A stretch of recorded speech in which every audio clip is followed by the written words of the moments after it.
Bangladesh cricket বোর্ডের সভাপতির দায়িত্ব নেয়ার পর প্রথমবার যুব ও ক্রীড়া উপদেষ্টা আসিফ মাহমুদ সজীব ভূঁইয়ার আমন্ত্রণে জাতীয় ক্রীড়া পরিষদে আসেন আমিনুল ইসলাম বুলবুল। সঙ্গে ছিলেন বোর্ড পরিচালক ফাহিম সিনহা, ইফতিকার রহমান মিঠু, মাহবুব আনাম, আকরাম খান, মঞ্জুরুল আলম মঞ্জু, কাজী ইনাম আহমেদ এবং সিইও নিজামুদ্দিন চৌধুরী সহ আরো কয়েকজন। বিসিবির পরিকল্পনা নিয়ে উপদেষ্টার সঙ্গে কথা বলেন আমিনুল ইসলাম। আমরা একটা চার্টার করেছি বাংলাদেশ ক্রিকেট বোর্ডের, যেটা নাকি আমরা কিভাবে আমাদের কাজগুলো সামনের দিকে এগিয়ে নিয়ে যাব। সেই কাজগুলো করতে হলে অবশ্যই আমাদের মন্ত্রণালয়ের হেল্প লাগবে।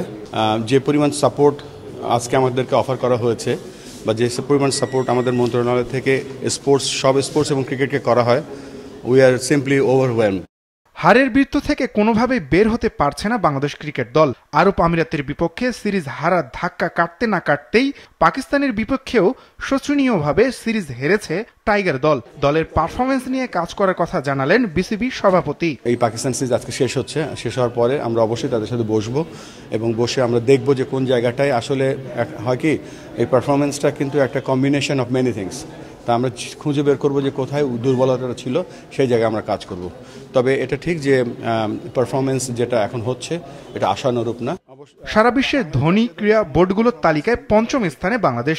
যে কারণে ক্রিকেট ছাড়াও অন্যান্য খেলাধুলার উন্নয়নে আর্থিক সহায়তা করতে চায় বিসিবি। জেলা স্কুলগুলোতে আমরা চেষ্টা করবো এখানে একটা সিনথেটিক পিচ তৈরি করে দিতে, যাতে ফুটবলও খেলতে পারে, ক্রিকেটও খেলতে পারে, 12 মাস বৃষ্টির মধ্যে কোনো অসুবিধা না হতে পারে। আর বায়োমেকানিক্যাল ল্যাব ক্রিকেট বোর্ডের মাধ্যমে তৈরি করা হচ্ছে। সেখানে অবশ্যই আমরা অন্য স্পোর্টসকে অ্যাক্সেস দেবো, সেখানে তাদের রিহ্যাব করার জন্য, তাদের ইনজুরি প্রিভেনশন করার জন্য এবং অবশ্যই তাদের পারফরমেন্স এনহ্যান্স করার জন্য। দায়িত্ব নেওয়ার পর বিসিবির কমিটিগুলোতে আপাতত হাত দিতে চান না বুলবুল, তবে সবার কাজ যাচাই করা হবে বলে জানান তিনি।